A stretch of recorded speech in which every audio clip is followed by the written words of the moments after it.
Hello, hello. Doing a video on something a bit different today. Doing a film review, or rather a film recommendation, and doing it standing up in my living room just to give a bit of a different view. Yeah, a film called The Exorcist 3. Now, it's a sequel to the Exorcist movie, but it's based on the second book. So basically, there's two Exorcist books by an author called William Peter Blatty.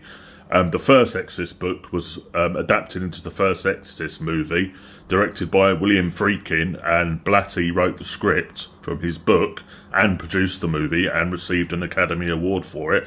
But he also wrote the screenplay and directed the actual movie. Even though he's a book author, he ended up directing the movie, The Exorcist 3, from his book that's called Legion. And it's an extremely underrated and powerful psychological thriller. I highly recommend it. It just sounds like a bog standard film, doesn't it? This, a second sequel to The Exorcist. Exorcist 2 was one of the worst films and sequels ever made, literally. But The Exorcist 3 is well worth a watch. Believe me.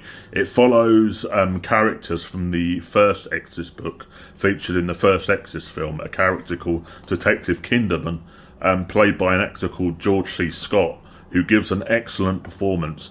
And it's a very powerful film. It's very, very clever. Very clever. It's very atmospheric, has very effective music, very effective direction, very effective horror elements. It's a very effective as a psychological thriller, and it keeps you glued. Performances in it are amazing. A guy called Brad Dourif, a well-known character actor. He's very young in this, and he plays the psychopath.